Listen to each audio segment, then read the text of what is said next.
The phone buzzed against the cold kitchen linoleum, a frantic insect caught in a jar of light from the fridge. I stood frozen, a carton of milk in one hand, the door open. It was 2:17 a.m. No good call comes at 2:17 a.m. My wife Jenna was asleep upstairs. Our 2-year-old was finally asleep down the hall. The silence in the house was thick, the kind you can feel in your teeth. This was the silence before the wave hits, before everything you know gets rearranged into a before and an after. I picked it up.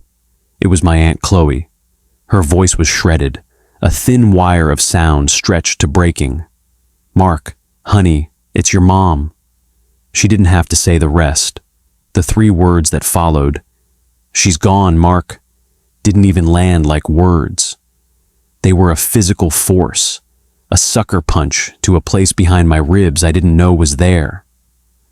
The carton slipped, hitting the floor with a dull, wet thud, a white river spreading towards my bare feet. I slid down the cabinet, my back against the wood, the phone pressed so hard to my ear I heard the plastic creak.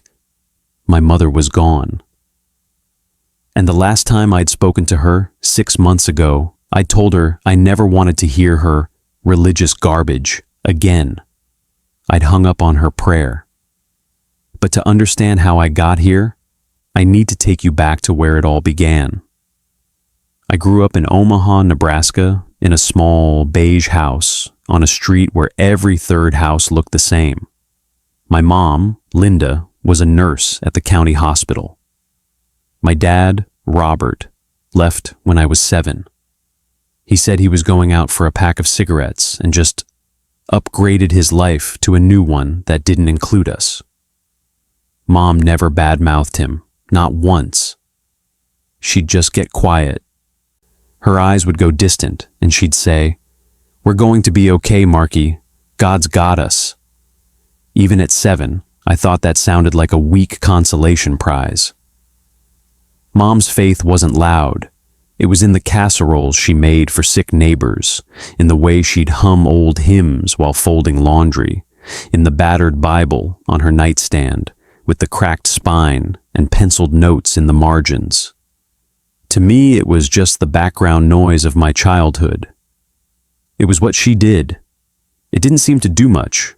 We were always scraping by, she was always tired, and my dad was still gone.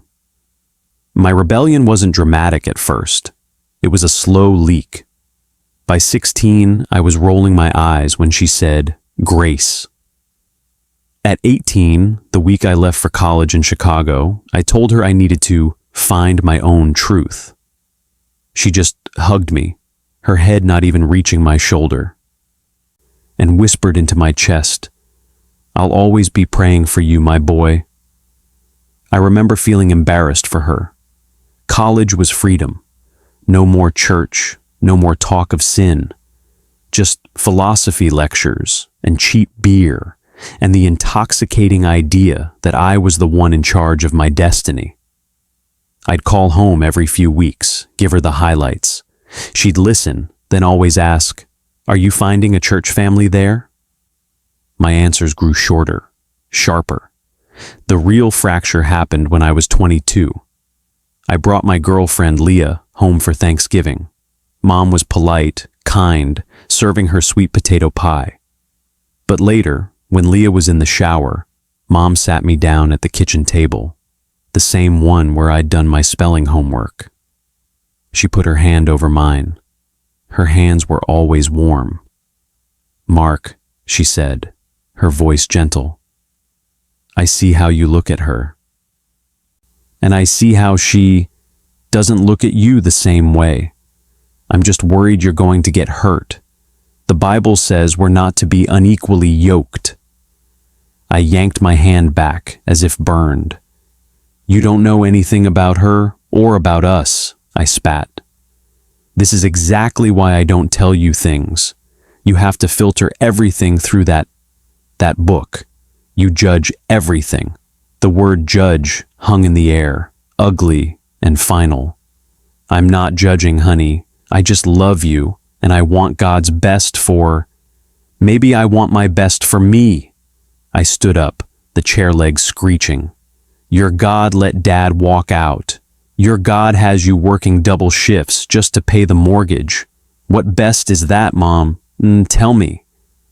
The hurt in her eyes was so deep, I had to look away. But I was too angry, too proud to take it back. I packed our bags, and Leah and I left that night. As I backed the car out of the driveway, I saw her silhouette in the front door, just a dark shape against the warm yellow light of the house. She was standing perfectly still, one hand raised, not quite a wave, more like a blessing or a plea. The drive back to Chicago was silent. Leah finally said, "Your mom is really intense about that stuff, huh?" I just nodded, my jaw clenched. I didn't talk to my mom for 3 months after that. Before I continue, I'd love to know, where are you watching from?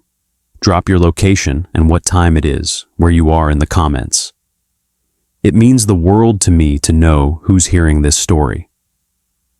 When I finally did call, it was transactional. A birthday, a Christmas. The conversations were surface level. Work, the weather, her garden. She never brought up church again. She never brought up Leah, who had, ironically, broken up with me 2 months after that Thanksgiving, proving my mother painfully right. I couldn't admit that. Instead, I started building a case. Every hard thing that happened, a missed promotion, a bad breakup, mounting debt, was another piece of evidence against her God.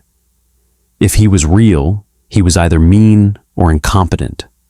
And my mom's stubborn faith in the face of it all felt like a personal betrayal. The last call, the one I would replay in my head for years, came 6 months before that 2 a.m. call. I was 28, living in a cramped apartment in Minneapolis, working a job I hated. I was drowning in credit card debt I was too ashamed to tell anyone about. She called, and her voice was tired. She'd been having some tests done, she said. Nothing to worry about. Then she asked softly, "Mark, can I just pray for you? For your job, your finances? I just feel like you're carrying such a heavy weight." Something in me snapped. All the frustration, the shame, the feeling of being a failure she needed to fix with her prayers erupted. "No, Mom, you can't," I said, my voice cold and flat. "I don't want your prayers. I don't believe in it. It's a fairy tale for people who can't handle reality. I need you to respect that. No more religious garbage, okay? Just be my mom." The silence on the line was absolute. I heard her draw a sharp, small breath, like I'd physically hit her. Then she whispered, "I am being your mom." And before I could say anything else, she said, "I love you, Mark. I always will." And she hung up. She had never hung up on me in my life. I threw my phone across the room. It hit the wall and clattered to the floor, unharmed. I sat in the dark, furious, my heart hammering. I'd won. I'd finally drawn the line. She would get it now. She would see I was my own man. For 6 months, I held the line. I didn't call. She sent a few texts. "Hope you're having a good week." "It snowed here. The tulips are poking through anyway." I gave one-word replies. I was teaching her a lesson. I was so stupid. And then, sitting on my kitchen floor in a puddle of spilled milk at 2:23 a.m., Aunt Chloe's voice still tinny in my ear, the lesson ended. The teacher was gone. And the final failing grade was mine alone. The wave crashed over me. She was gone. And the last words I'd given her were a curse against the one thing that meant everything to her. I had died to her before she died to me. I dropped the phone and a sound came out of me, a raw, animal noise that had been building for 10 years. and upstairs my baby daughter started to cry. The next 48 hours were a blur of grim, practical motions. I moved through them like a man wearing a lead suit, booking flights, telling Jenna, watching her face crumple in sympathy. Not just for Mom, but for me, for the awful weight she saw in my eyes. She held me and said all the right things, but I felt numb, encased in a thick layer of shame that even her love couldn't penetrate. We landed in Omaha on a brutal, bright January day. The sunlight felt insulting. Walking into my childhood home was like stepping into a museum of my own guilt. Everything was the same, just quieter. The faint smell of lemon polish and coffee, the dated floral couch, the cross-stitch on the wall that read, "As for me and my house, we will serve the Lord." Aunt Chloe, her eyes red-rimmed, enveloped me in a hug that felt too much like my mother's. "She loved you so much, Mark," she whispered into my shoulder. I couldn't even squeeze back. The viewing was the worst. Seeing her in that casket, hands folded over that lace dress she only wore to Easter services, didn't look like rest. It looked like defeat. Her face was peaceful, but it wasn't her. The lively, worried, humming woman was gone, replaced by wax. A line of people stretched out the funeral home door, her co-workers from the hospital, neighbors, people from her church, an endless parade of faces, all saying the same things. She was such a godly woman. Her faith was an inspiration. She prayed for everyone. Each word was a tiny hammer tap on the shell of my numbness. She prayed for everyone, especially for her son, who told her to stop. The pastor, a kind man named Jim with gentle eyes, approached me. "Mark, your mother spoke of you constantly. She was so proud of the man you are." I just nodded, my throat locked shut. He placed a hand on my arm. "Would you like to say anything at the service tomorrow? Just a few memories?" A cold panic shot through me. Stand in front of all those people who knew the version of me she prayed for and pretend to be him? "No," I managed to say. "No, I can't." That night, back in my old room with its faded baseball posters, the numbness began to crack. Jenna and the baby were asleep in the guest room. The house groaned and settled around me. I was alone with the silence, and the silence was full of her. I couldn't escape the memory of her voice on that last call. "I am being your mom." I got up, driven by a restlessness I didn't understand. I wandered into the hallway, past the bathroom, and stopped at the door to her bedroom. It was slightly ajar. I pushed it open. The room was tidy, the bed made. Her nightstand was as it always had been. A lamp, a glass of water, now empty. Her reading glasses, and her Bible. That Bible. It was more familiar to me than any book in the world, and I had never voluntarily opened it. It was a thick, black leather one, its edges worn soft and white. I picked it up. It felt heavier than it should have. I sat on the edge of her bed, the mattress dipping under my weight with a familiar sigh. I didn't open it at first. I just held it. Then, almost against my will, I let it fall open in my lap. It opened naturally to a well-worn section, the Book of Psalms. The pages were covered in her small, neat handwriting, notes in the margins, underlined verses, dates. My eyes fell on one date in the top margin, 10/15, just a few months ago. Next to it she had written, "For Mark, his job, his worries, Lord, carry him." A pressure built behind my eyes. I flipped a few pages. Another date from last year. "For Mark's heart, heal his anger, soften him to you." Page after page, my name was there. In the margins of Isaiah, in the chapters of Matthew, scribbled next to Romans, short, simple pleas. Protect Mark today. Give Mark wisdom. Draw Mark back. The date spanned years, through college, through my rebellion, through my silence. The prayers didn't stop when I told them to. They just went underground, here on these thin, sacred pages. I came to a page in Philippians. A whole section was underlined in pencil, chapter 1, verses 3-6. In the margin, she had written my name and the date of our last terrible phone call. I read the verses she had highlighted. I thank my God every time I remember you, in all my prayers for all of you.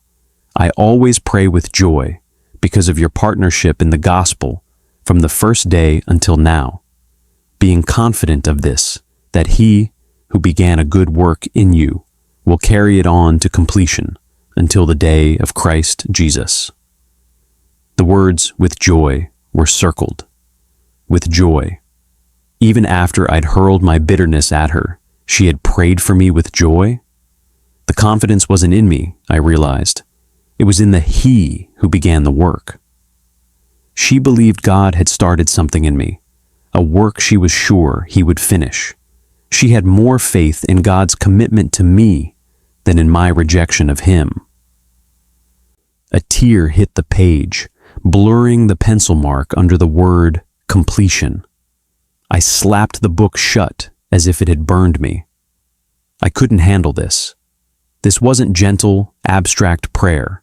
This was a documented, relentless campaign of love I had actively fought against. It felt like an invasion, a spotlight on every stubborn, prideful choice I'd made. I shoved the Bible back on the nightstand and fled the room. In the dark kitchen, I drank a glass of water, my hands shaking. I wanted to be angry. Anger was easier than this devastating tenderness. I wanted to believe it was all a fantasy, a coping mechanism for a simple woman with a hard life. But the evidence was in her own hand, dated and specific. She had loved me with a stubborn, praying love that didn't depend on my response. A love that believed in a future for me I couldn't even imagine for myself. The funeral service the next morning was a special kind of torture. Pastor Jim spoke about my mother's faithful life. He read from Proverbs 31 about a wife of noble character. People cried. They sang, "It is well with my soul," and the sound of 200 voices singing a truth I fiercely doubted was almost unbearable. I sat in the front row, holding Jenna's hand, my daughter squirming on my lap, feeling like the world's biggest fraud. As the service ended and people began to file out, Pastor Jim stepped down from the podium. Instead of heading to the back to greet people, he walked straight to me. He had a small cardboard box in his hands. "Mark," he said softly, so only our row could hear. "Your mother left this with me about a month ago. She said if anything ever happened to her, I was to give it to you personally. She was very specific." Jenna gave me a curious, worried look. I took the box. It was light. "What is it?" I asked, my voice rough. "I don't know," he said. "She just said it was for you, for when you were ready." He gave my arm a squeeze and moved away to comfort others. I stared at the plain box. It was sealed with packing tape. A month ago, around the time of her tests. She knew, she must have known something was wrong. And while I was ignoring her texts, she was packing a box for me. I didn't open it there. I carried it through the cemetery burial, the cold wind whipping around the tent, the finality of the casket being lowered into the frozen earth. I carried it back to her house. Through the reception filled with ham casseroles and sympathetic whispers. I carried it upstairs and set it on the bed in my old room, where it sat like a silent accusation or a promise. Finally, when everyone had left and Jenna was putting the baby down for a nap, I couldn't wait any longer. I found a pair of scissors and sliced the tape. I lifted the flaps. On top, there was a sealed envelope with my name on it in her handwriting. Beneath it, I saw folds of soft fabric. I lifted the envelope out first, my heart pounding in my ears. I sat on the bed, the weight of the last few days crushing down on me. This was it. Her last words. Probably a final sermon, a final plea. I almost couldn't bear to open it, but I did. Inside was a single sheet of her stationery. I unfolded it, and I began to read. My dearest Mark, if you're reading this, then I'm finally home, and I'm so sorry for the pain my leaving causes you. Please don't be angry with Pastor Jim. I made him promise. I'm not writing this to preach at you. I'm writing because I need to ask your forgiveness. I stopped reading. She needed my forgiveness? The letters on the page swam. I took a shuddering breath and forced myself to continue. I failed you in so many ways after your dad left. I was so scared and so sad, and I think I clung to God so tightly that I forgot to just hold you. I made my faith a wall between us when it should have been a bridge. I talked at you about God instead of loving you like Him. For that, I am so deeply sorry. The things in this box are just reminders. The blanket is the one I wrapped you in when I brought you home from the hospital. The baseball is from your first Little League game.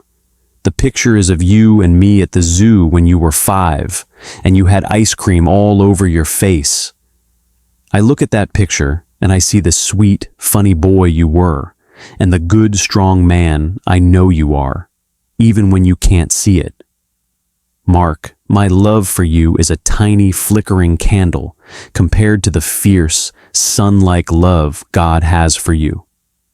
My prayers were never about changing you. They were about handing my fear for you over to the only one big enough to carry it. My faith wasn't about having all the answers. It was about trusting the one who does, even when I couldn't see. I have always been proud of you, not of what you do, but of who you are, my son. Nothing, not even silence or distance, can ever change that. Please be kind to yourself. Love Jenna and that beautiful baby girl well. You are a wonderful father. I'll see you when you get home. All my love, Mom. A sob broke out of me, harsh and ugly. I curled over the letter, the paper crinkling in my fist. It wasn't a sermon. It was an apology. It was a gift.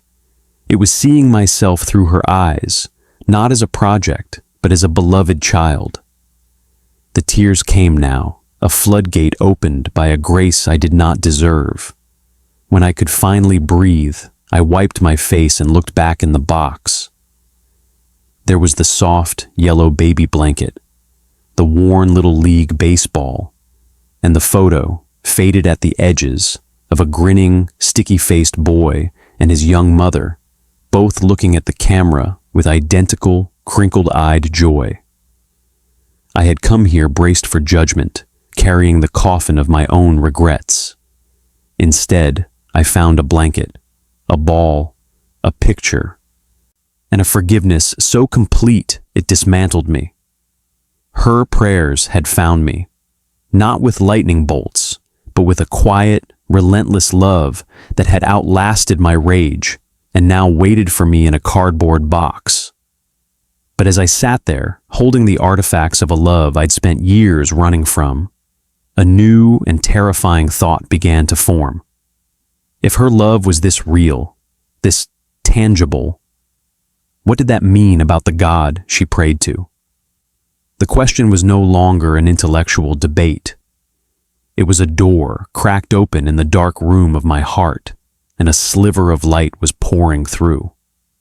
And I didn't know if I was brave enough to walk toward it, or if I should slam it shut forever. I slept with the letter under my pillow. It was a childish thing to do, but I couldn't bear to put it back in the box or in a drawer. I needed it close. The words played on a loop in my mind, especially one phrase. My faith wasn't about having all the answers. It was about trusting the one who does, even when I couldn't see. For the first time, I wondered what it had cost her to trust like that. To pray for a son who mocked her. To believe in a good work she never got to see. I'd always viewed her faith as a blindfold, something she put on to avoid looking at a hard life. Now, staring at the ceiling of my childhood room, it occurred to me that maybe it was the opposite. Maybe it was the lens that allowed her to see something deeper, something permanent beneath all the breaking. The next morning, we began the awful work of sorting her things. Aunt Chloe and a few church ladies came to help. Jenna took our daughter to the park, giving me space. I was grateful. I felt raw, like a nerve. We started in the living room. It was mostly easy, donating knickknacks, boxing up photos. I was okay, mechanically moving through the tasks until we got to her bookshelf. It was small, just 2 shelves built into the wall. Besides her Bible, she had maybe 30 books, a lot of devotionals, a few Christian novels, some nursing textbooks. One of the ladies, Mrs. Lawson, pulled a thick 3-ring binder from the bottom shelf. It had a simple label on the spine. Prayers. My breath hitched. "I'll take that," I said, maybe too quickly. Mrs. Lawson handed it over with a soft smile. She was a prayer warrior, your mom. Kept all the church directories in here too. Had every name highlighted. I took the binder to the kitchen table and sat alone. The church ladies continued their work in the other room, their voices a soft murmur. I opened the cover. The first section was, as Mrs. Lawson said, filled with printed church directories from over the years. Every single person's name was highlighted in yellow. Next to many were tiny notes in my mother's hand. Knee replacement. Grandson in Afghanistan. Job interview Tuesday. She had systematically prayed for hundreds of people, by name, for their specific struggles. I flipped further. The next section was titled, Family. There were pages for Aunt Chloe, for cousins, for my dad. Even for him, she had written, Robert, salvation, peace. But the largest section by far was mine. It wasn't just a list. It was a chronicle. She had pasted in old school photos of me. There was a copy of my college acceptance letter, a faded newspaper clipping from when I won a science fair in 8th grade. And beside each one, prayers. Lord, thank you for Mark's curious mind. Guide him to use it for good. Mark seems so angry lately. Help me love him through it. Show me how to reach him. Jenna seems like a lovely girl. Protect his heart. He got the job in Minneapolis. Thank you for your provision. The entry from the day after our last phone call stopped me cold. She hadn't written a prayer of hurt or condemnation. She had written, Mark is so lost in his pain. He pushed me away today. Father, forgive me for any way I failed him. Help him to see that true strength isn't in pushing love away, but in receiving it. Send someone to him since I cannot be there. Wrap your arms around my boy tonight. Let him feel it, even in his sleep. I put my head in my hands. She had seen my anger for what it was, pain.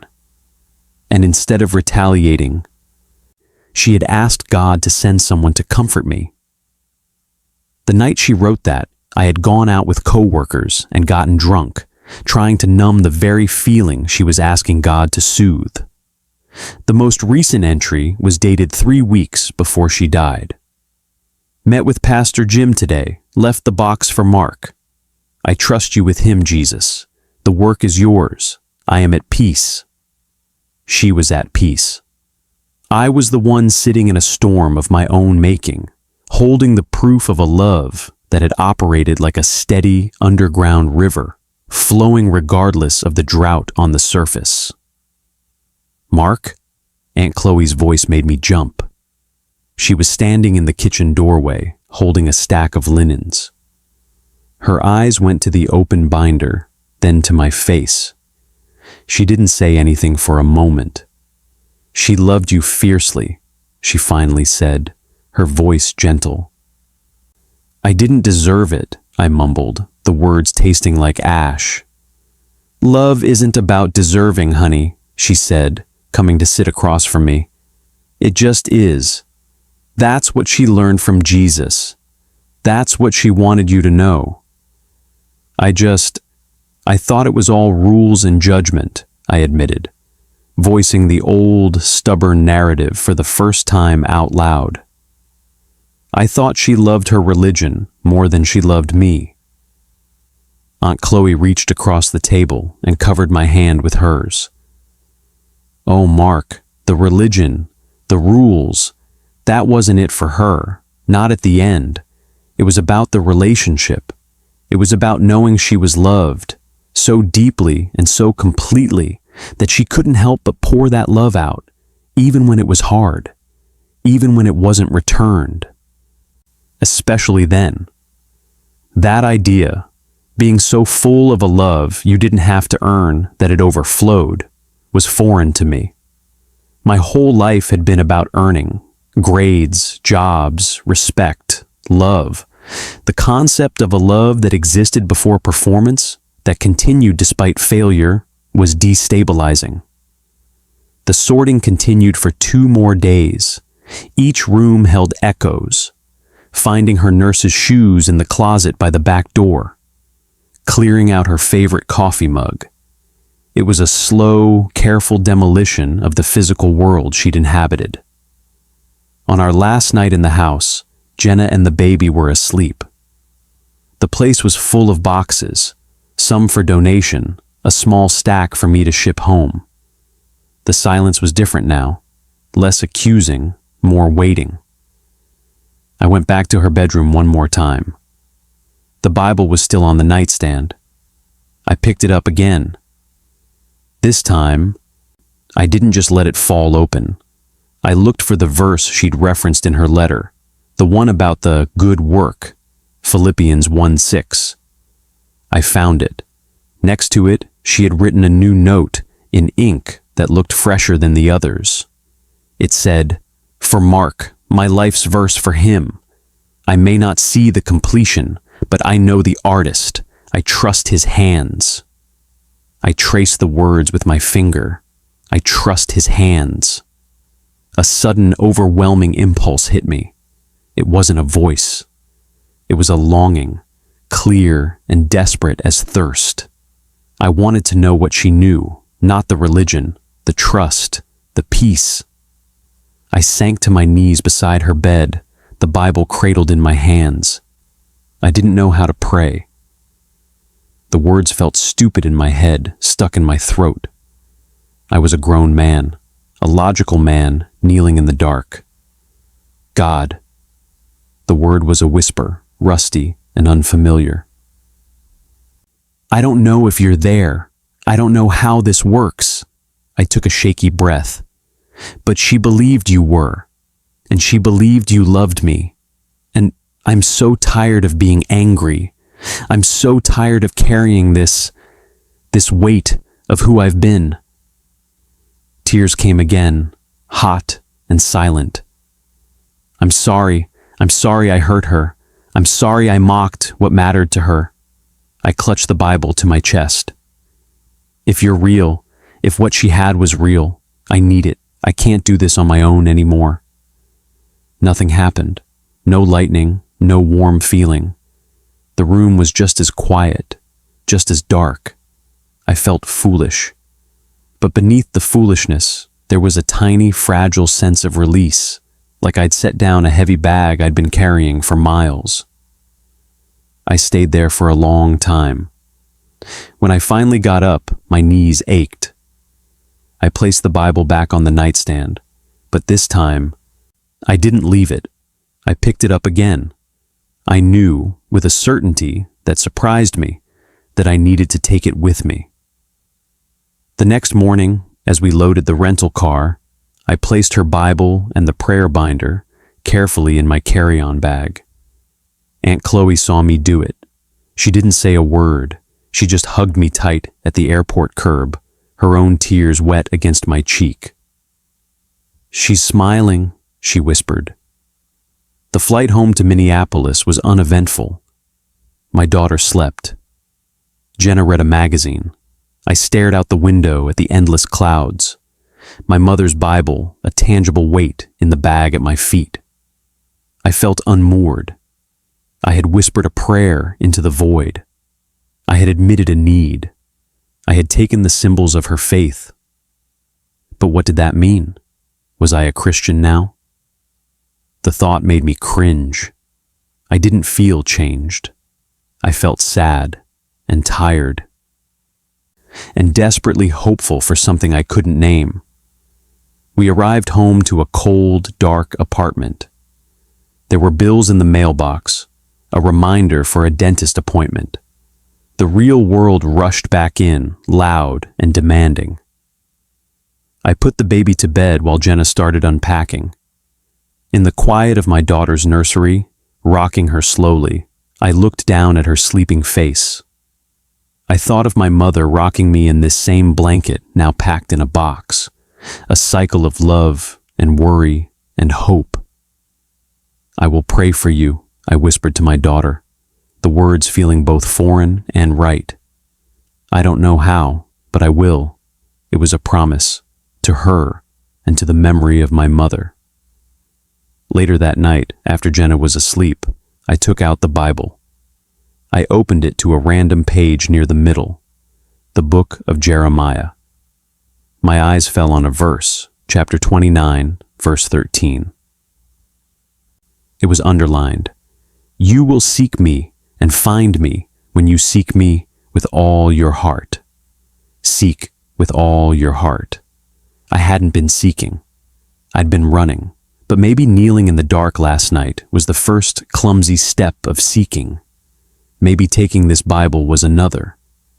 I closed the book, a strange new feeling stirring in my chest.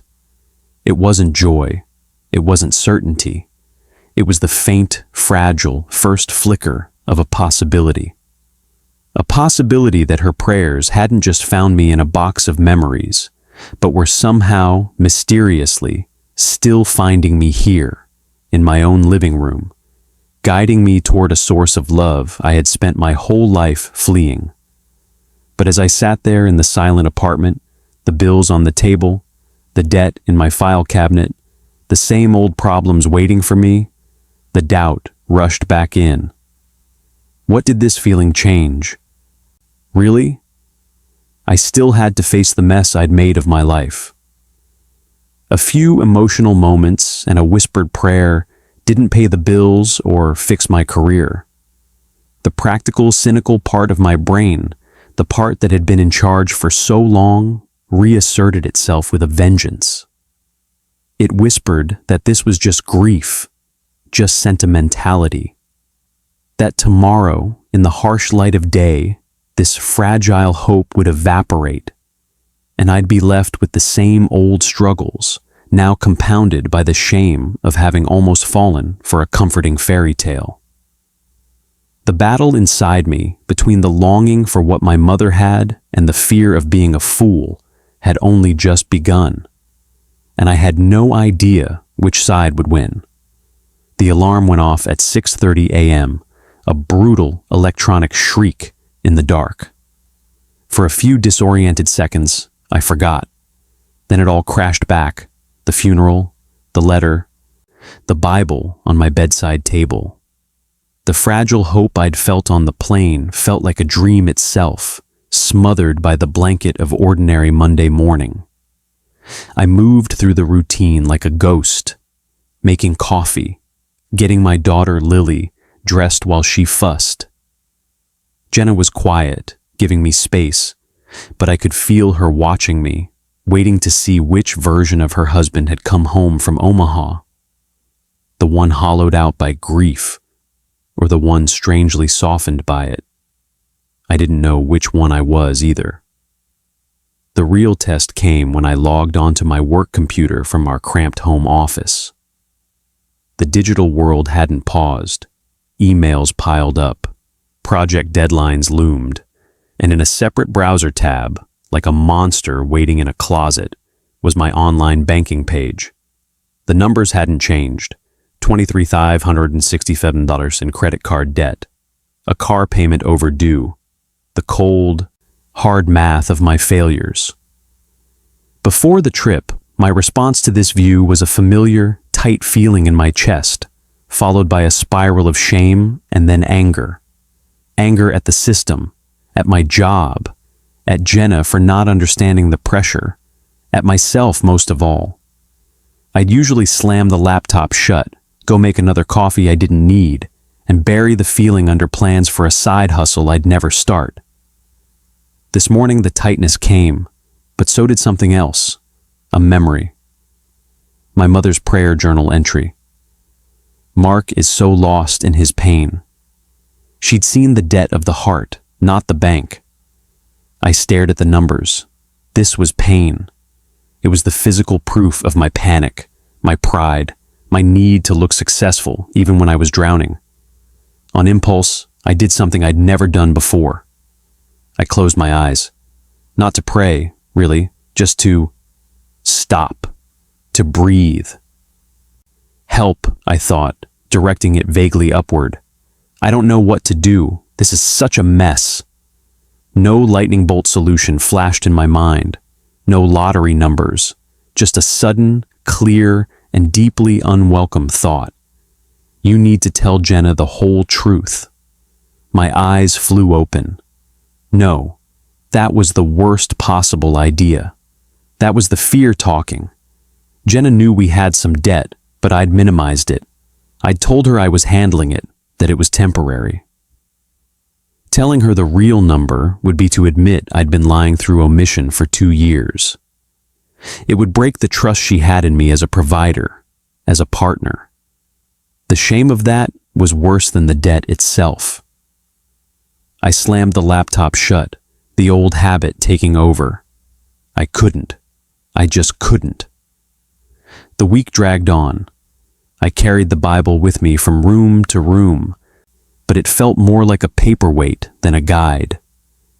I'd open it, read a few lines from Psalms, but the ancient words about green pastures and still waters felt a million miles from my cramped apartment and my buzzing anxiety.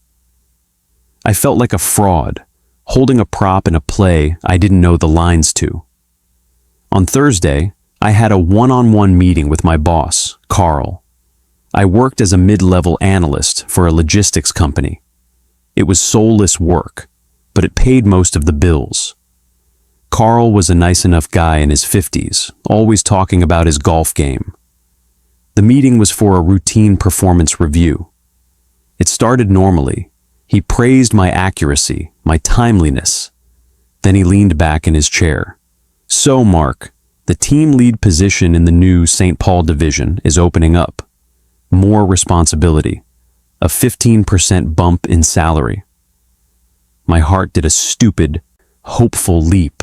15%. That would change everything. It would be a lifeline.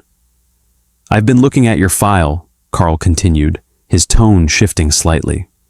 You're reliable, but this role requires someone with initiative, a forward thinker, someone who builds relationships across departments. He tapped a pen on his desk. You tend to keep to yourself, Mark. You do your work and you go home. That's fine for your current role, but for this, I need to see more. I need to know you're engaged. He was saying I was a cog, a reliable, quiet, uninspired cog. The truth of it stung because it was true.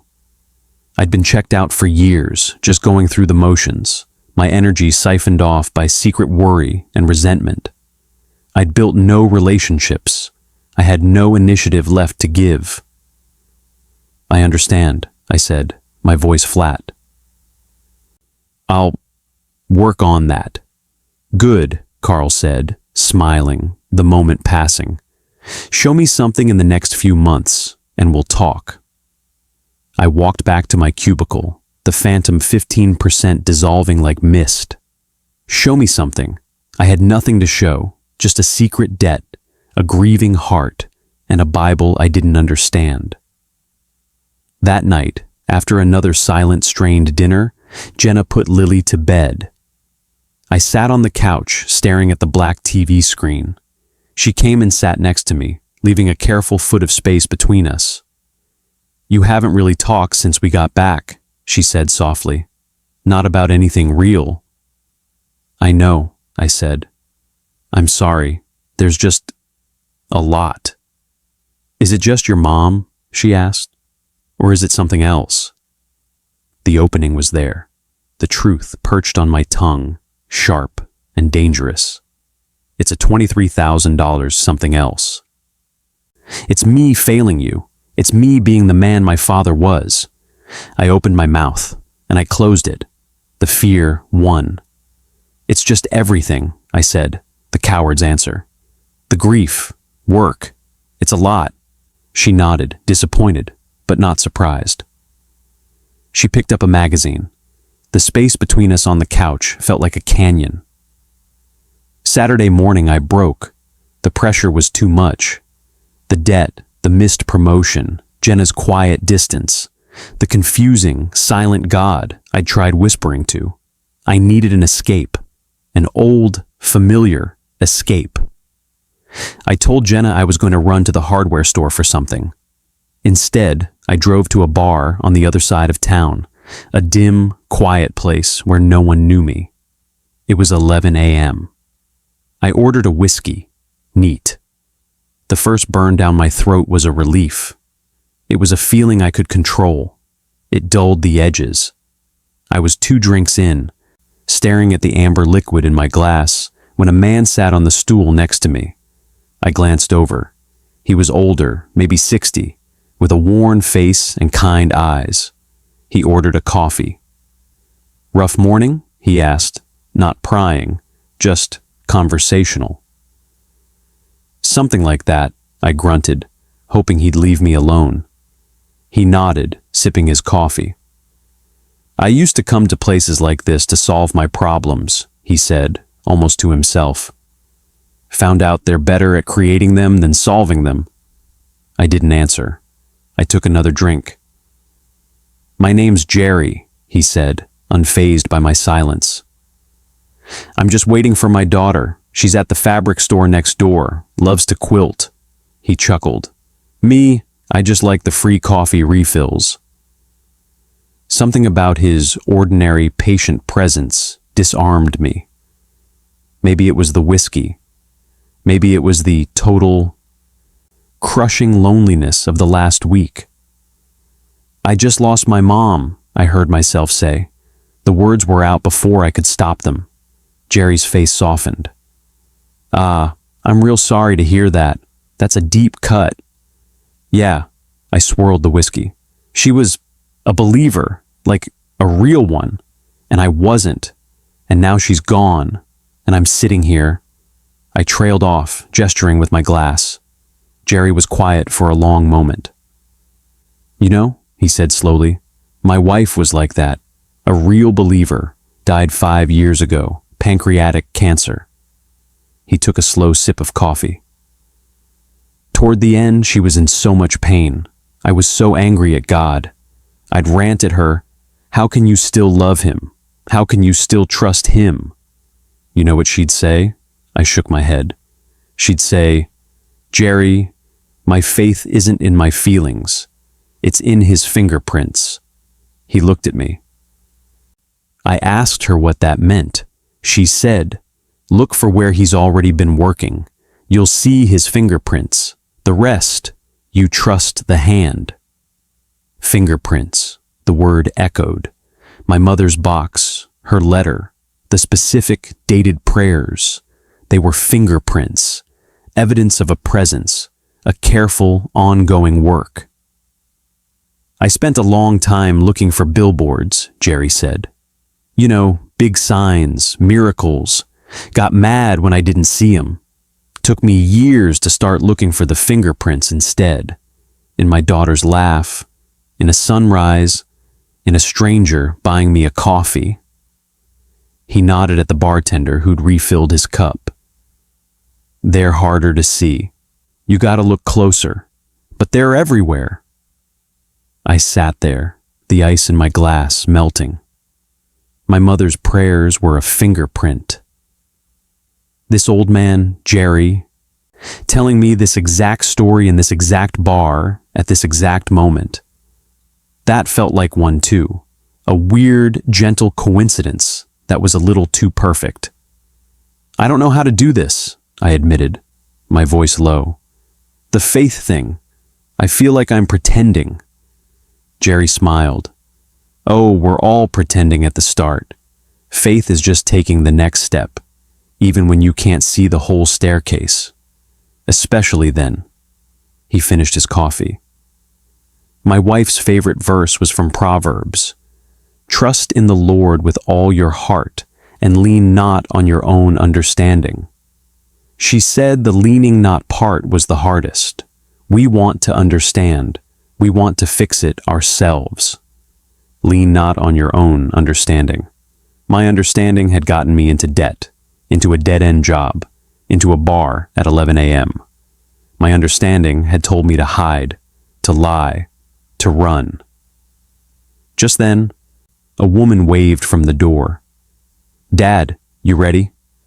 That's my cue, Jerry said, sliding off the stool. He put a hand on my shoulder. His grip was firm, warm. Look for the fingerprints, son, and maybe stop trying to lean so hard on your own understanding. It's exhausting, isn't it? He walked away, joining his daughter. I watched them go, a simple, ordinary pair. I looked down at my half-finished whiskey. The relief it offered was an illusion, a short-term loan with brutal interest. I pulled a 20 from my wallet, left it on the bar, and walked out into the shock of the afternoon sun. I didn't feel saved. I didn't feel transformed. I felt wobbly, like a toddler taking his first steps. But the thought of my own understanding, my plans, my secrets, my pride, made me sick. It was a broken crutch. When I got home, Jenna was in the living room, folding laundry. The canyon between us was still there. I stood in the doorway, my heart hammering against my ribs. Jerry's words mixed with my mother's. Look for the fingerprints, trust the hand, lean not. I took a deep breath. This was the next step, the terrifying, necessary next step. Jenna, I said, my voice trembling, we need to talk about money, about everything. I haven't been honest with you. She looked up, her face instantly wary, bracing for impact. The cliffhanger of my confession hung in the air between us, and I knew once I jumped, there was no climbing back up. The life I'd built on secrets was about to shatter. The words hung in the air, sharp and final as shattered glass. Jenna's hand stilled on the towel she was folding. The wary look in her eyes hardened into something else. Fear, then a dawning understanding. What do you mean, honest? She asked, her voice dangerously calm. I walked fully into the room, my legs feeling like wood. I didn't sit. I didn't deserve to sit. The debt, it's worse than I told you. A lot worse. I forced myself to meet her gaze. It's over $23,000 on the cards. The number landed in the quiet room with a physical weight. Jenna's face went pale. She slowly set the towel down. 23, she whispered, then stopped. She did the math in her head, the math I'd been avoiding. That was more than 4 months of my take-home pay. How, Mark? How did it get that bad without you saying anything? There was no good answer. only the pathetic, shameful truth. I was stupid. After I didn't get that promotion 2 years ago, I kept spending like I had. I wanted to pretend everything was fine. Dinners out, the new couch, that weekend trip. I kept thinking the next bonus, the next raise would cover it. My words tumbled out, cheap and hollow. And then it just snowballed, the interest. And I was too ashamed to tell you. I thought I could fix it myself. Fix it yourself? Her calm cracked, her voice rising. Mark, we're a team. Or we're supposed to be. This isn't a leaky faucet. This is our future, Lily's future. She stood up, hugging herself, as if she were cold. All those times I asked about the credit card bill, and you said, it's handled. You were lying to me. I was lying by omission, I said, the lawyerly phrase sounding as pathetic as I felt. It's still a lie. The hurt in her shout filled the room. For 2 years? What else? Is there anything else? No, God, no. That's it. That's all of it. I wanted to reach for her, but the space between us was now a minefield. Jenna, I am so sorry. I was scared. I felt like a failure. I didn't want you to look at me the way... I trailed off. The way what? She demanded, tears of anger and betrayal welling in her eyes. The way my mom must have looked at my dad when he left, I choked out. Like I wasn't a man who could provide, like I was just another guy who made promises he couldn't keep. The reference to my father shocked her into silence for a moment. Her anger flickered, mixed now with a painful understanding. She knew that wound was my deepest. She sank back onto the couch, staring at the floor. So instead of trusting me, you became him. You hid. You ran. Her words were the truest indictment. I had become the very thing I despised. I just stood there, hollowed out, waiting for her sentence. She was quiet for a long time. When she spoke again, her voice was flat, exhausted. What's the plan, Mark? What's your brilliant plan to fix this yourself now? I don't have one, I admitted. It was the first completely honest thing I'd said to her about this in years. I have no plan. I'm out of plans. I knew I had to tell you. She let out a short, humorless laugh. Great. So we have a massive problem and no solution. Perfect. She looked at me, her eyes searching my face. Why now? Why tell me tonight? I thought of the bar, of Jerry, of the fingerprints. Because I'm tired of leaning on my own understanding, I said, the words from Proverbs feeling both foreign and right on my tongue. It's a broken crutch, and it's hurting you. It's hurting us. She heard the shift in my language, the echo of my mother's faith. She studied me, the anger still there, but now tempered by a flicker of cautious, desperate hope. What does that mean practically? What do we do on Monday? We make a budget, I said. A real, brutal, cut-everything budget. We sell the second car. I'll get a second job. I'll deliver pizzas at night, whatever it takes. The ideas came now, not as a heroic plan, but as a simple, necessary list of amends. It's going to take years, she said, the reality settling over her like a weight. I know. No more secrets, she said, her voice firm. Not one, about anything. You show me every statement, every payment. We face this together, or we don't face it at all. Together, I promised, the word meaning more than it ever had. That night, we slept with a new canyon between us in our bed, one carved by betrayal. But the lies were gone. The secret was out. It was a devastating relief. The following week was the hardest of my life. We created a budget that felt like a straitjacket. Dining out was gone. Streaming services were canceled. We listed my car for sale, the one with the payment I could no longer justify. The numbers on the page were humiliating, a stark map of my failure. But as we worked on it together at the kitchen table after Lily was in bed, a strange thing happened. The monster in the closet was out in the light. It was still a monster, but we were looking at it together. Jenna's anger was still there, a cold ember, but it was mingled with a determined resolve.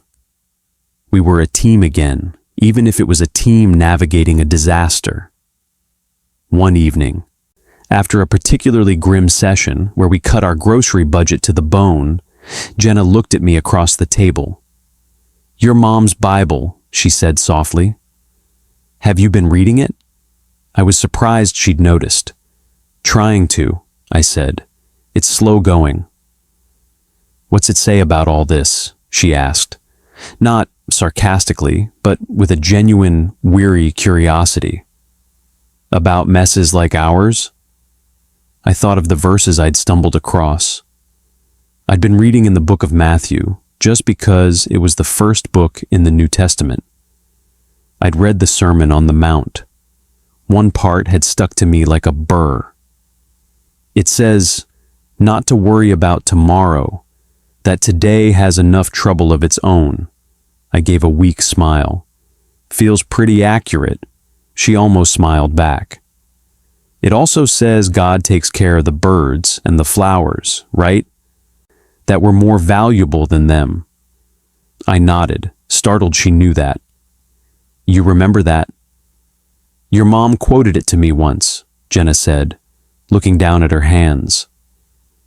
When I was stressed about wedding planning, she said, Jenna, if God can handle the universe, he can handle your centerpieces.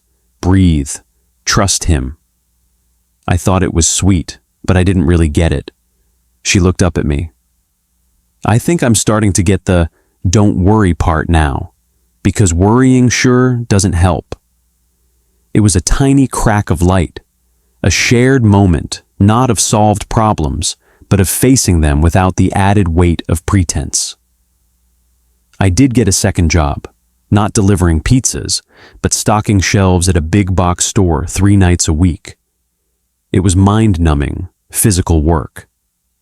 My body ached. I missed bedtime with Lily.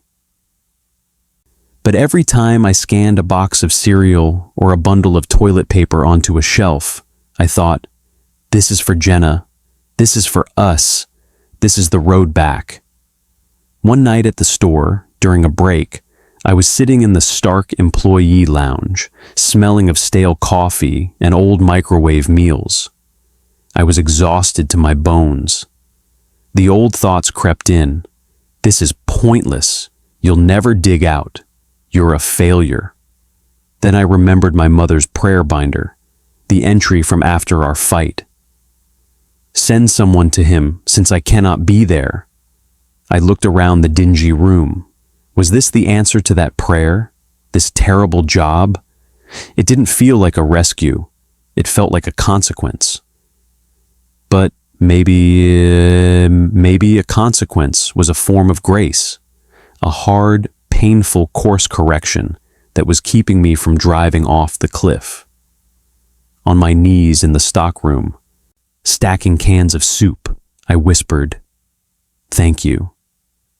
I wasn't even sure who I was talking to, but the gratitude was for the job, for the strength to do it, for Jenna not leaving, for the fact that we were still fighting.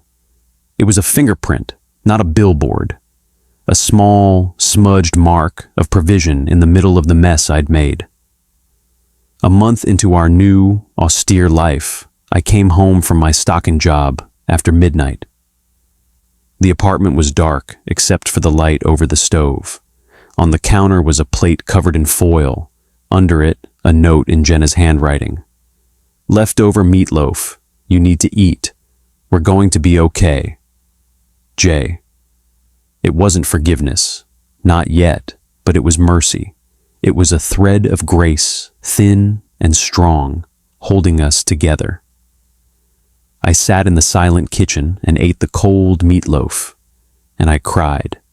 Not the harsh sobs of grief, but the quiet, grateful tears of a man who was, for the first time, accepting the cost of his mistakes and finding it didn't have to destroy him. The road ahead was long and steep, but I wasn't walking it alone anymore. I had Jenna beside me, and I had the haunting, persistent sense that my mother's prayers were still lighting the path, one difficult, honest step at a time. But as I washed the plate and headed to bed, a new fear took root. What if my efforts weren't enough? What if the debt and the betrayal that caused it was a crack too deep to mend? Jenna had shown mercy, but trust was a different currency, and mine was bankrupt. And at work, Carl was watching, waiting for me to show him something. I was stretched so thin, I felt like glass, and I knew it would only take one more piece of bad news, one more unexpected blow, and everything, the budget, the tenuous peace, my fragile new hope, would shatter. The mercy of the meatloaf note stayed with me for days.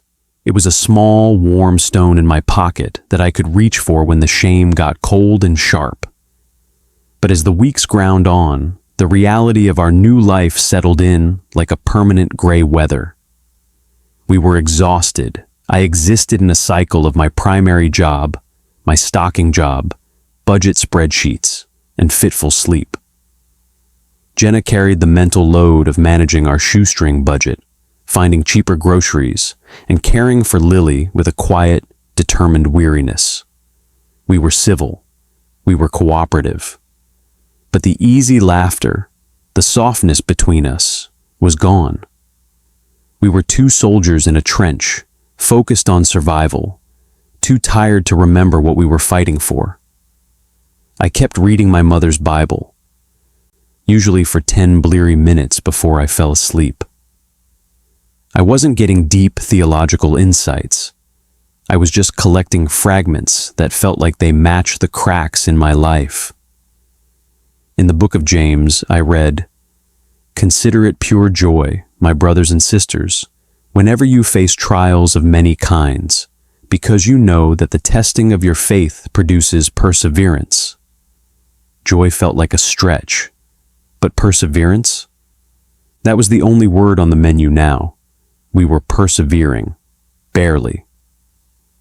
One Tuesday evening, I was at my stocking job, unloading a pallet of laundry detergent. The store was closed, the fluorescent lights buzzing overhead. My manager, a guy in his 20s named Derek, who had a tattoo of a cartoon owl on his neck, was working beside me. "You're quiet tonight, man," he said, slicing open a box with a box cutter. "Just tired," I grunted, heaving a double pack onto the shelf. "Yeah, I hear that." He paused. "You're not like the other guys they get for this shift. You show up on time. You don't complain. You just work." He gave me a sidelong look. "Why are you here, if you don't mind me asking?" It was the first time anyone had asked. The simple question undid me a little. "I made a mess," I said, the truth coming out easier in the shadowy aisle than it ever had in the light. "A financial mess, hiding it from my wife. This is me trying to clean it up." Derek nodded slowly, not judging, just absorbing. "That's heavy, man. Respect for facing it." He went back to his boxes. "My old man was a hider, still is. Ran up gambling debts, lost our house, never really fessed up, just made excuses. It messed me up for a long time." He slapped a bottle of detergent onto the shelf with more force than necessary. "Wish he'd had the stones to get a second job and fix it. Might have saved my parents' marriage." His words were another fingerprint. A strange, sideways confirmation that this hard, humble road was the right one. It wasn't glorious, but it was honest. "I'm sorry about your dad," I said. "Yeah, well, we all got our stuff. He finished his box and clapped me on the shoulder. Keep grinding, man. It counts. The conversation left me thoughtful. My failure had consequences for Jenna, for Lily, for our future. Seeing the shadow of that in Derek's life made the weight feel more real, but also made my choice to face it feel less lonely. At my main job, however, the pressure was building. Carl had asked for initiative. I was too drained to muster any. My work was adequate, but my spark was gone. I was coasting on autopilot, fueled by anxiety and caffeine. I knew it was only a matter of time. The blow fell on a Friday afternoon. Carl called me into his office. His golf trophies gleamed on a shelf behind him. Close the door, Mark. I did, my stomach sinking. I'll get right to it, he said, steepling his fingers. The St. Paul position. We've offered it to Sandra from accounting. The news was expected, but it still felt like a kick. Sandra was friendly, always chatting people up in the break room. She built relationships. Okay, I said, my voice neutral. It's not just about that role, Mark, Carl continued, his tone shifting from business to something more personal, almost concerned. I've been watching you. You look depleted. Your work isn't suffering yet, but your engagement is zero. You're just going through the motions. Is everything okay at home? The kindness in his question was worse than anger. It threatened to break the dam. I could have lied, given a generic answer, but I was so tired of lies. It's been a tough few months, I admitted, looking at my hands. My mom passed, and some personal financial things. I'm working a second job nights to try to manage it. Carl's eyebrows rose. A second job? Mark, that's... He trailed off, leaning back. No wonder you're running on empty. He was quiet for a moment. I'm sorry about your mom, truly, but Mark, this can't continue. I need you present here. This company needs energy, ideas. If you're splitting your focus like this, something's going to give. And it can't be your performance here. He was right. He was completely, reasonably right.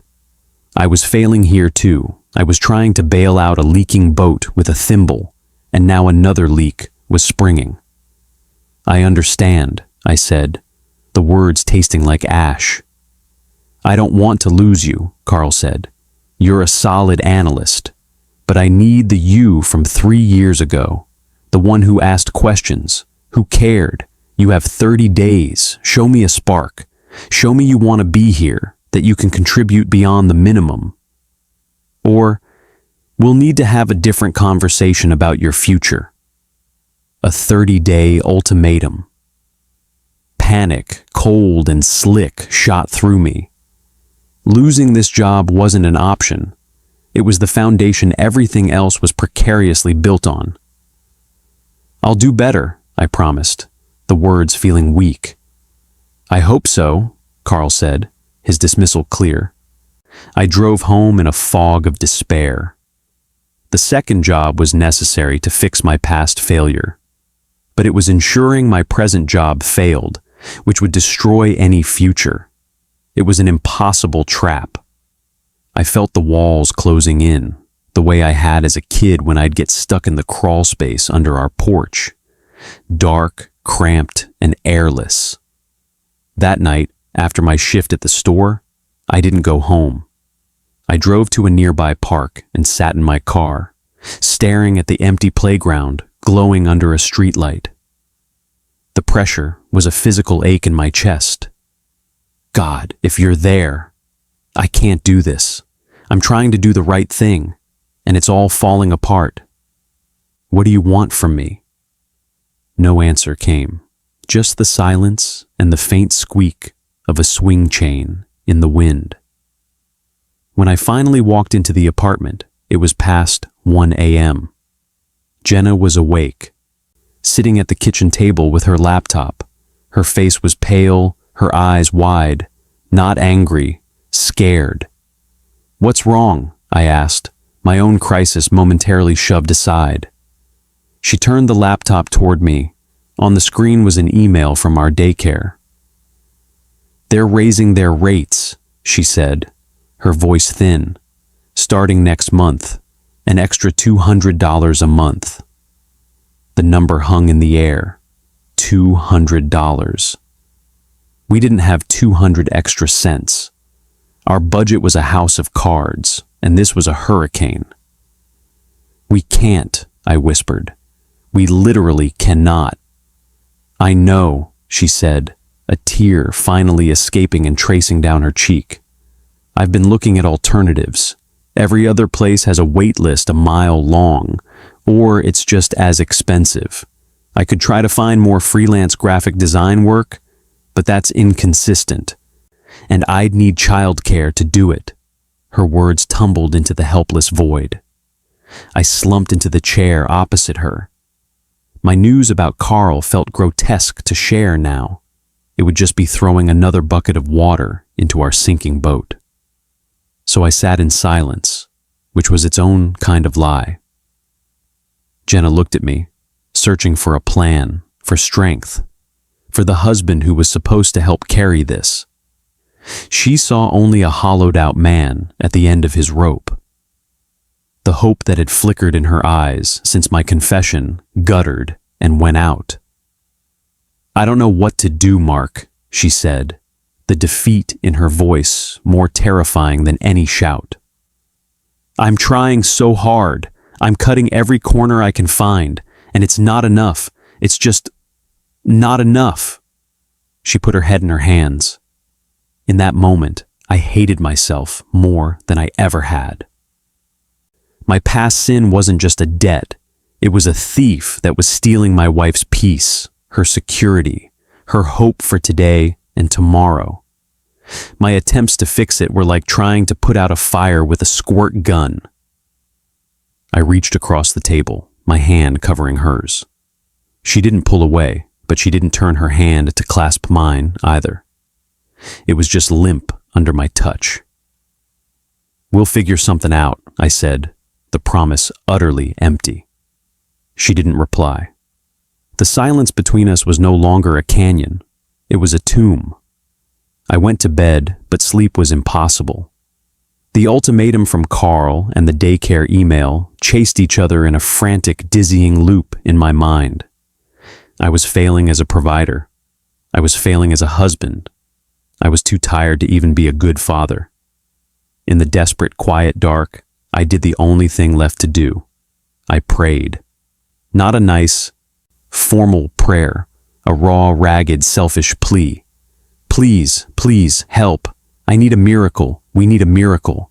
I can't see a way out. Show me. Provide something. Anything." It felt less like holy communication and more like a scream into a storm. I expected nothing.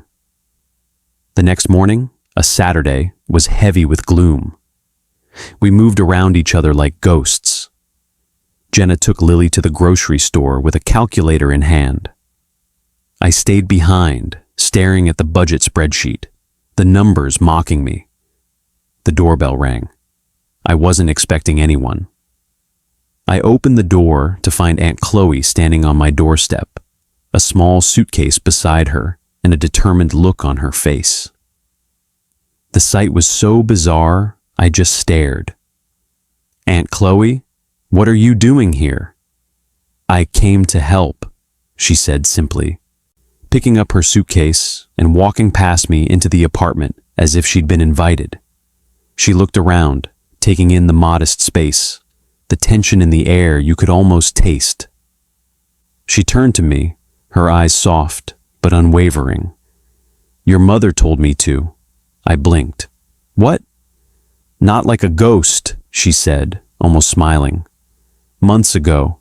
She said if anything ever happened to her and she got a feeling you were in a tight spot, I was to come. She left me a little money for travel, said, 'Chloe, you're good in a crisis. If my boy's drowning, go throw him a rope.'" She shrugged. "I've had this feeling all weak. So here I am. Now tell me what's going on. I stood there, my throat tight. My mother's prayers had sent a rope, and it had my Aunt Chloe's face. It wasn't a financial miracle. It was a person.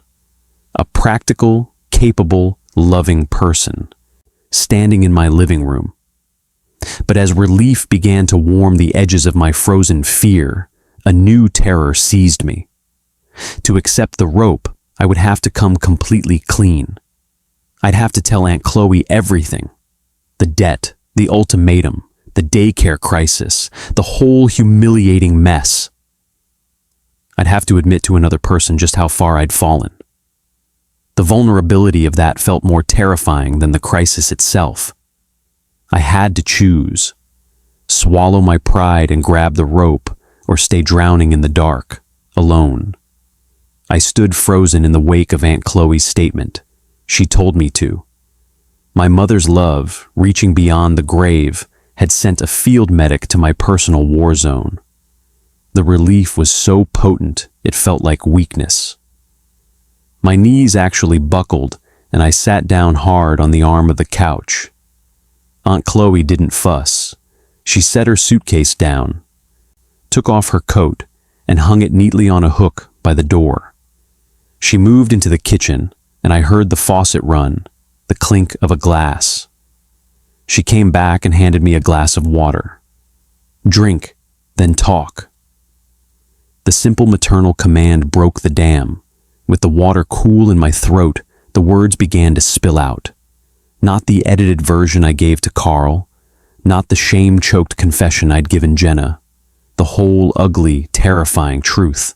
The debt number, the second job, Carl's 30-day ultimatum, the daycare email from last night. How Jenna looked at me now with defeat instead of anger. How I was praying to a God I barely believed in because I had nowhere else to go. I told her everything. I cried, hitching, ugly sobs that I hadn't allowed myself even at the funeral. I showed her the spreadsheets on my laptop. I showed her the jar where we put cash for groceries, already pathetically low. Aunt Chloe listened. She didn't interrupt. She didn't gasp or condemn. She just took it in, her face a map of empathy and calm pragmatism. When I finally finished, spent, and hollowed out, she reached over and took my hand. Her grip was firm, just like my mother's. "Okay," she said, exhaling slowly. "Okay, this is a mess, but it's not a unique mess, and it's not the end of the story." She stood up. "First, we're going to make some lunch. Then, we're going to make a plan. And you, my dear nephew, are going to call your wife and tell her to come home. We're all going to talk." The authority in her voice was something I hadn't known I needed. It wasn't bossy, it was steadying. For the first time in months, I wasn't the one who had to have the answers. I called Jenna. "Aunt Chloe is here," I said, my voice raspy. There was a long pause on the line. "What? Why?" "She just showed up. To help. Can you come home?" Another pause, shorter this time, curiosity cutting through the despair. "We'll be right there." While we waited, Aunt Chloe rummaged in our kitchen and made grilled cheese sandwiches and tomato soup from a can. The ordinary, comforting smell filled the apartment. She set the table for 3 like it was any normal Saturday. When Jenna came in with Lily, the tension was palpable. Jenna's eyes were red-rimmed, her posture defensive. Lily, sensing the mood, clung to her leg. Aunt Chloe swooped in. "There's my great niece," she said, her voice bright and normal. She picked Lily up effortlessly. "You must be starving.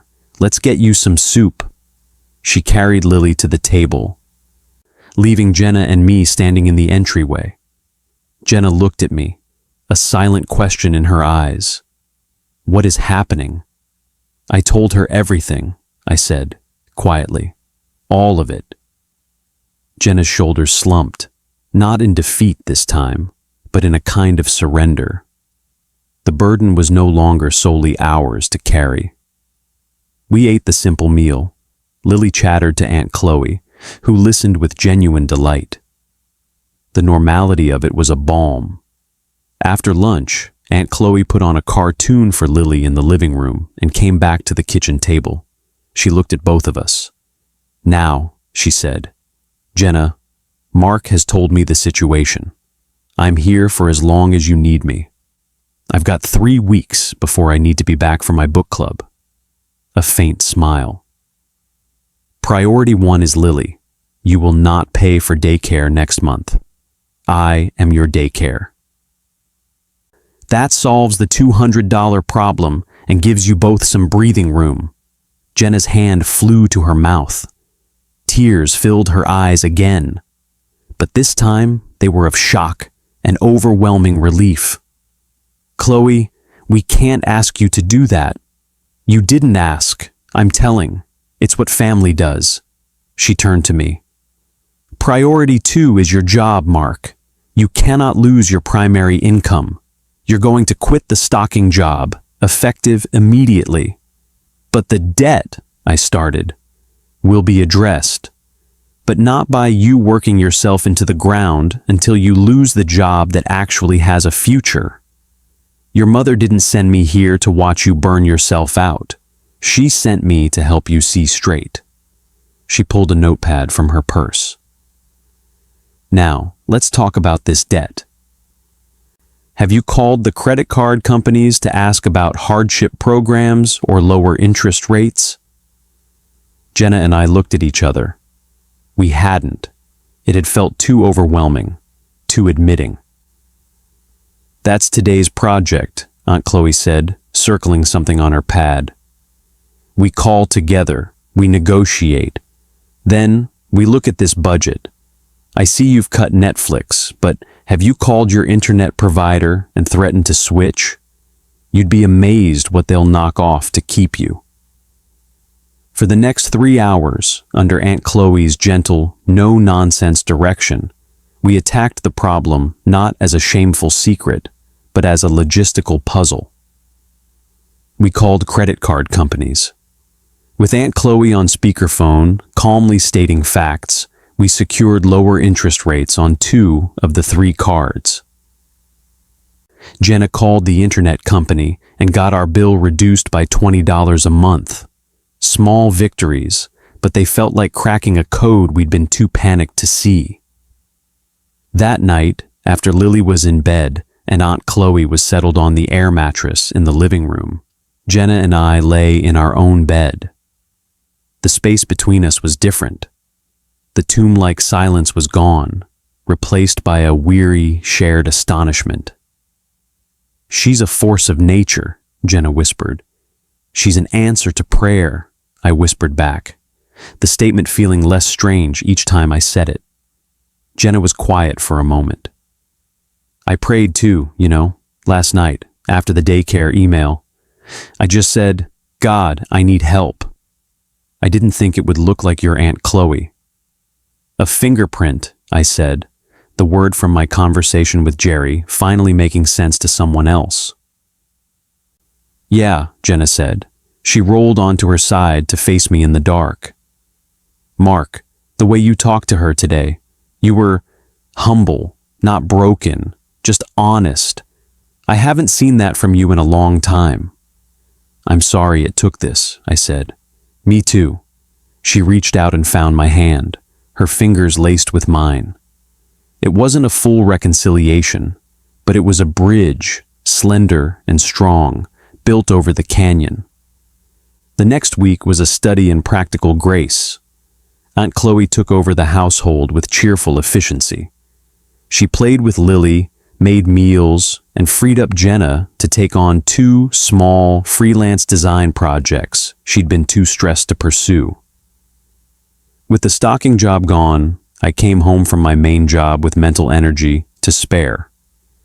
I played with my daughter, I helped with dishes, I looked at Jenna and really saw her again. One evening, Aunt Chloe was reading her own Bible on the couch. I sat nearby with my mother's. I'd been reading in Exodus about the Israelites wandering in the desert, complaining, being provided for with manna. It felt familiar. "Aunt Chloe?" I asked. Did Mom ever get angry at God? When Dad left? When things were hard?" Chloe looked up, her eyes soft. "Oh yes, she'd get furious. She'd cry and yell and ask why."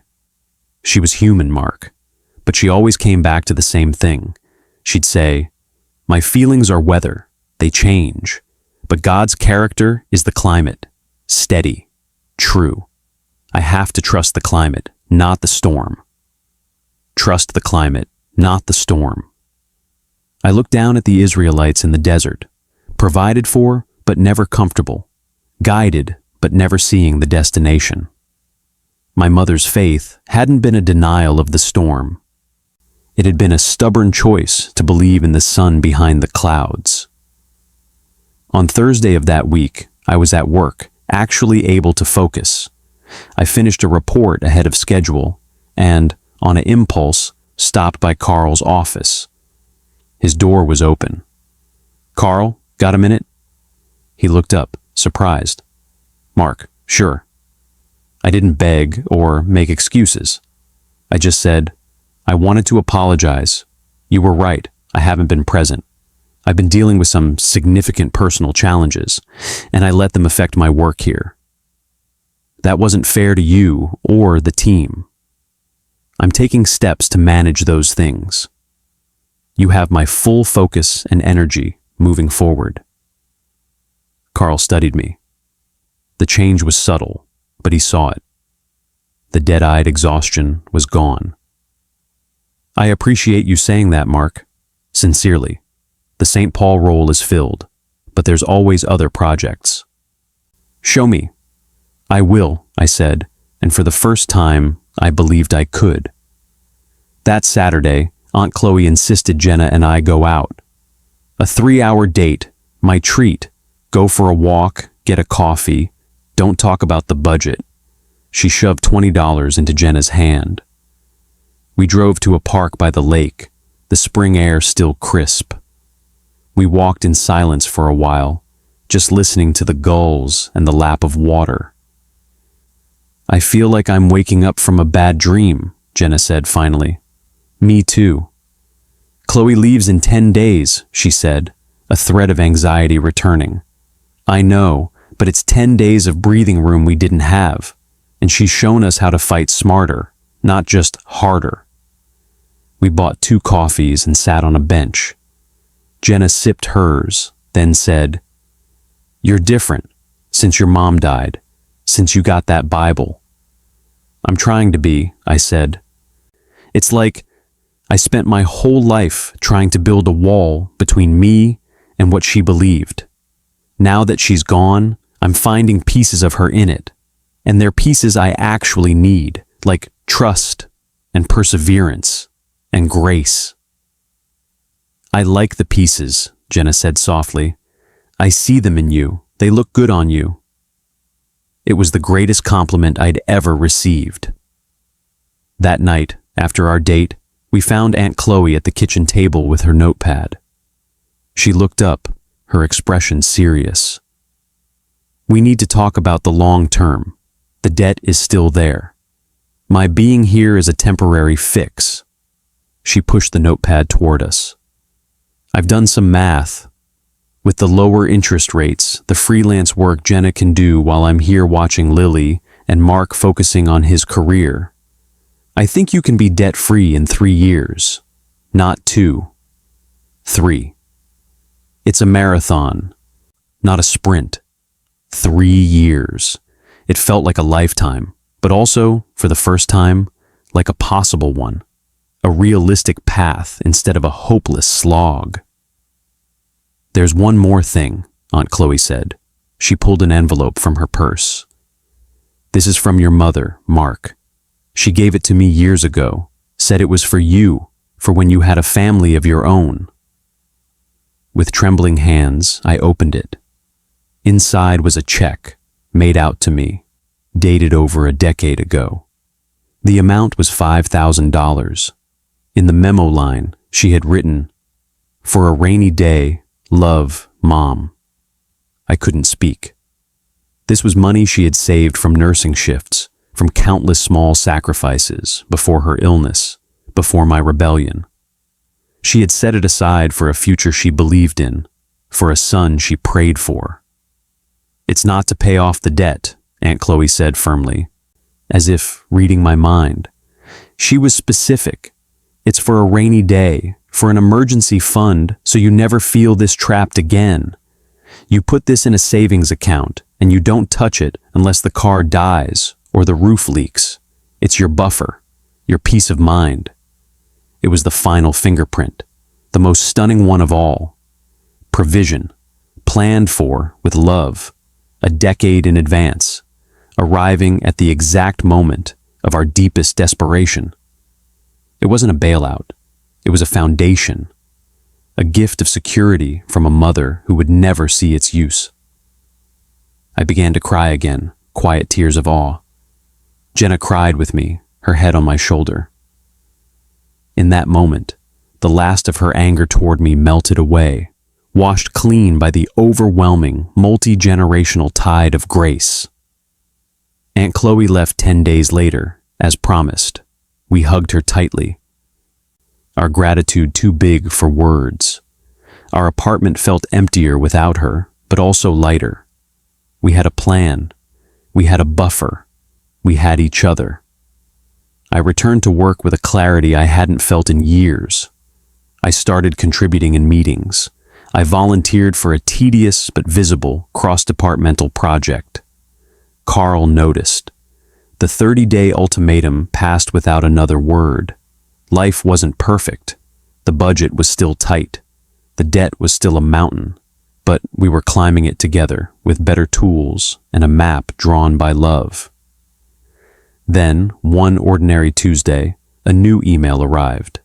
It was from HR. The subject line, "Promotion Opportunity, Lead Analyst, Vendor Relations." It was a different role than the St. Paul one I hadn't even considered. It required attention to detail, patience, and building long-term partnerships, skills my mother's prayers for perseverance and my own hard-learned humility had actually given me. The salary increase was 12%. I read the email 3 times. It wasn't a billboard. It was a door, quietly opening in a wall I'd thought was solid.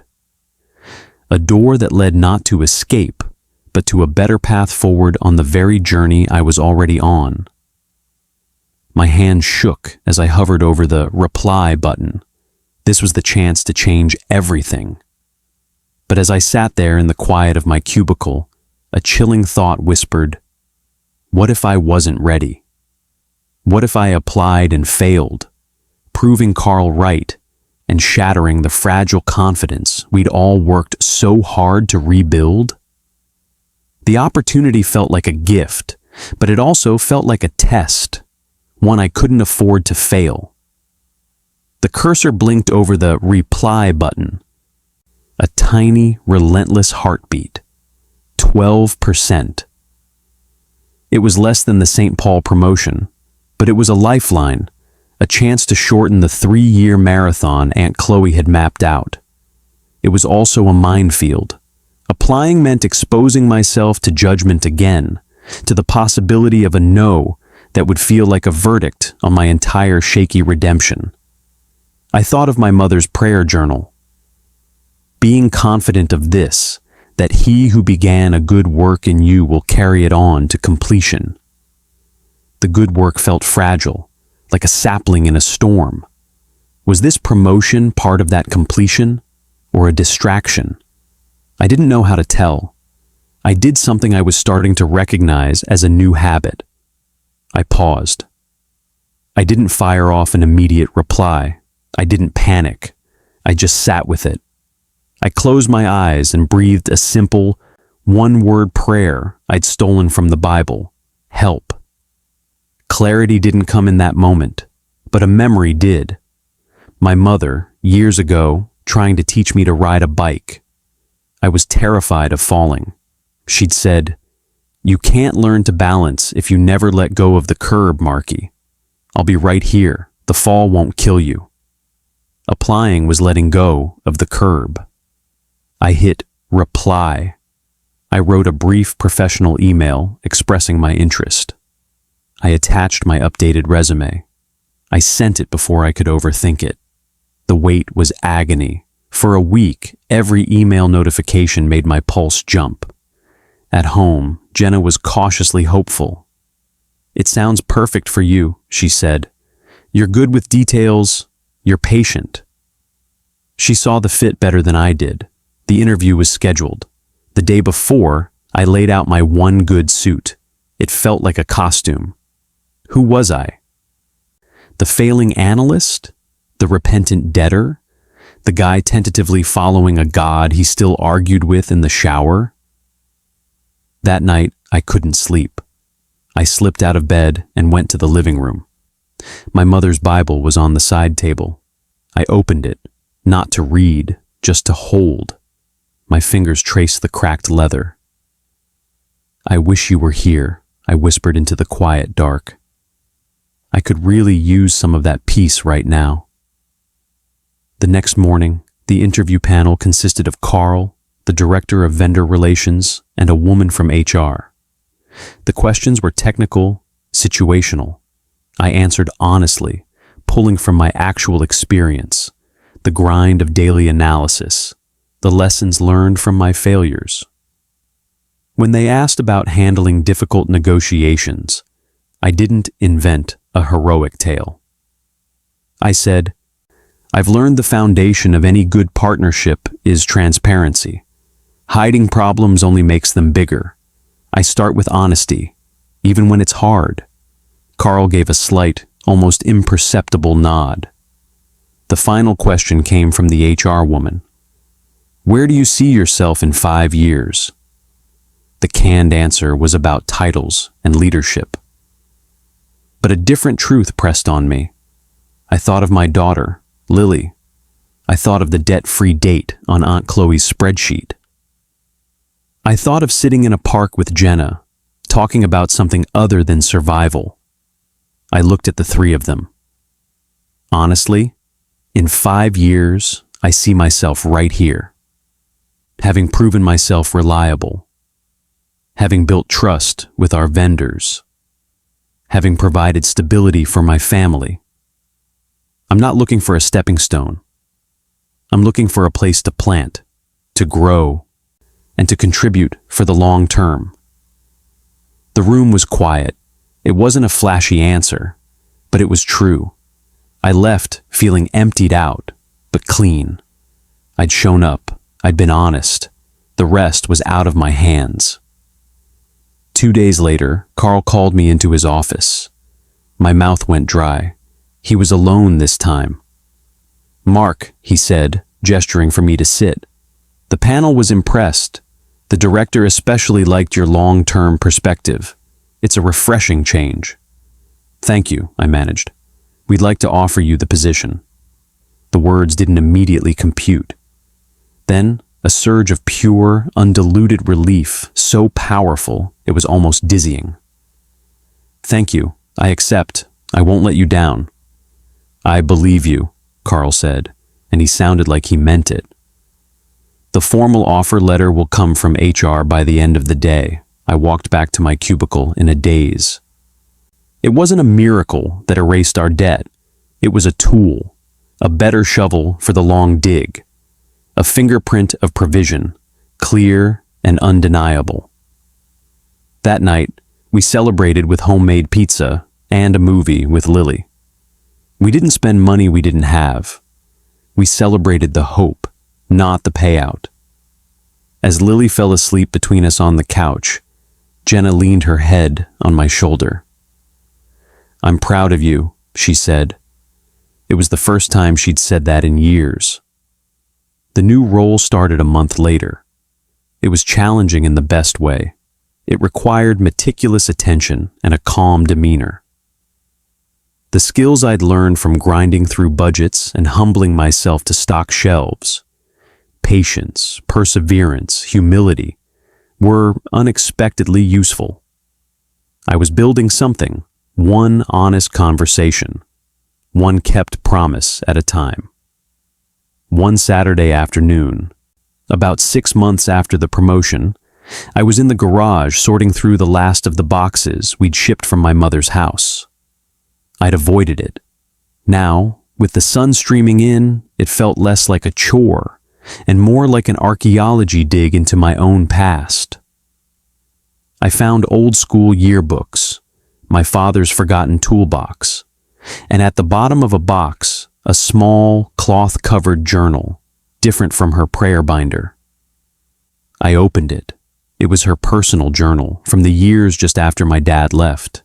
The entries were raw, pages of fear, loneliness, anger at God. How will I pay the mortgage? How do I be both mother and father? God, where are you? I read, my heart breaking for the young, terrified woman she'd been. Then, an entry from a few months later. A verse at church today. My grace is sufficient for you.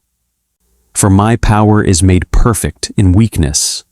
I feel so weak. I have no choice but to test this. I am handing him my weakness. We'll see.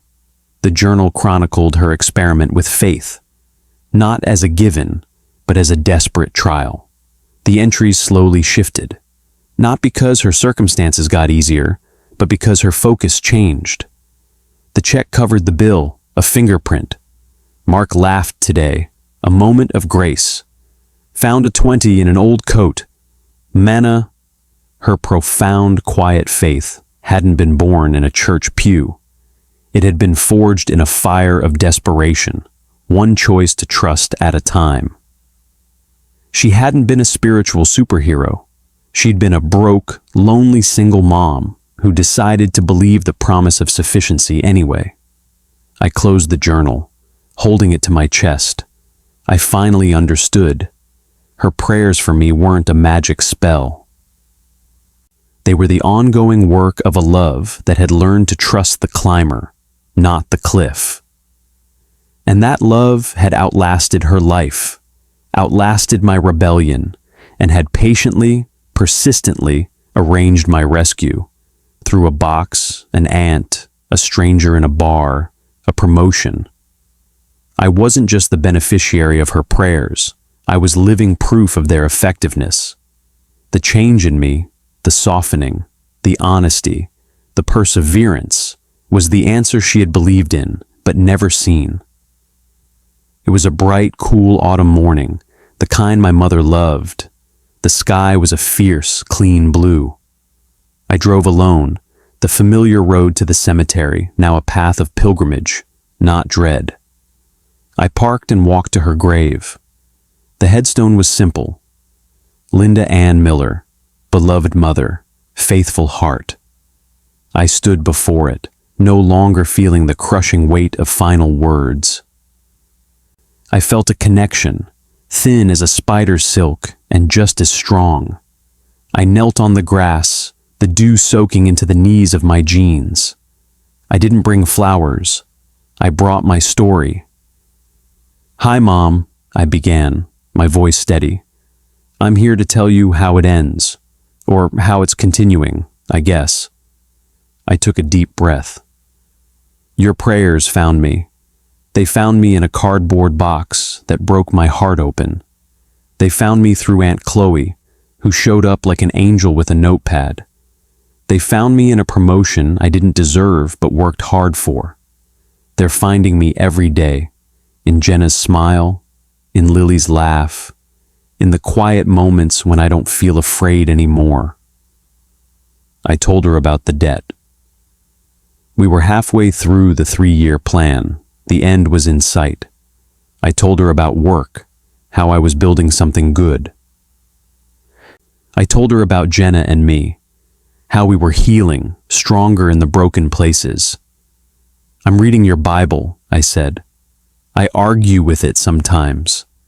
I have a million questions, but I'm reading it, and I'm talking to God. It's not pretty or perfect. It's just real. I think you'd like that." The wind rustled the leaves of a nearby oak. A single golden leaf drifted down and landed on the granite of her headstone. A fingerprint. "I wish you could have seen it," I whispered, the old ache rising, but it was a clean ache now, mingled with gratitude. "I wish you could have seen the change. I wish I could have said I'm sorry to your face." But as I said it, I knew. The woman who wrote that journal, who trusted in a grace sufficient for weakness, would have understood. She hadn't needed to see the completion to trust the artist. Her peace hadn't depended on my repentance. It had depended on his faithfulness. And in a way I could never have imagined, her inability to see it had become the very thing that made her faith, and now mine, so real. It was faith, not sight. I placed my hand on the cool stone. "Thank you," I said, the words utterly inadequate. "Thank you for not stopping. Thank you for loving me enough to pray for a man you never met. The man I'm becoming." I stayed until my legs grew stiff. As I stood to leave, I felt it. Not a voice, not a feeling, but a settled knowing. She was at peace. And finally, so was I. That evening, I gathered Jenna and Lily on the couch. Lily was now 3, a whirlwind of questions and energy.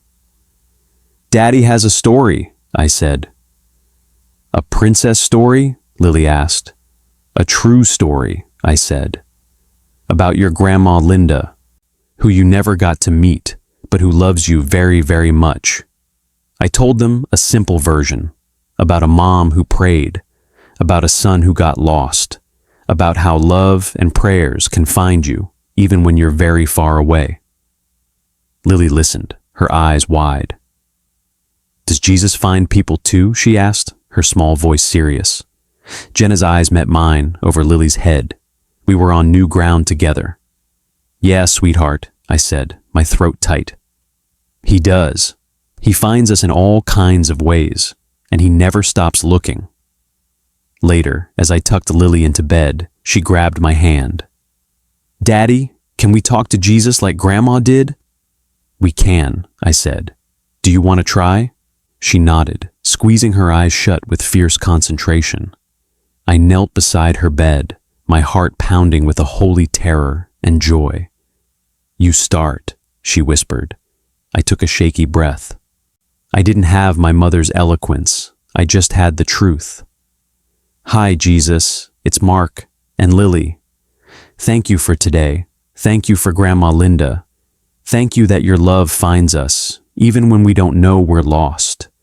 Please help us to trust you, like she did. Amen." "Amen," Lily echoed, popping one eye open. Did he hear us? I looked at her innocent face, at the room around us. A home being healed, a life being rebuilt, a legacy of faith passing from a grandmother in glory to a father on his knees to a daughter in a twin bed. "Yeah, baby," I said, kissing her forehead. "I really think he did." I walked out of her room, leaving the door cracked open just the way she liked it. Jenna was waiting for me in the hallway. She'd heard everything. She didn't say a word. She just stepped into my arms and held me, her head against my chest. We stood there in the quiet, dim hall, 2 flawed people held together by a grace that had pursued us through grief, betrayal, and failure. My mother died without seeing my change, but her prayers built the bridge over which grace walked to find me. They are still finding me. And now they are finding my daughter, too. The work continues.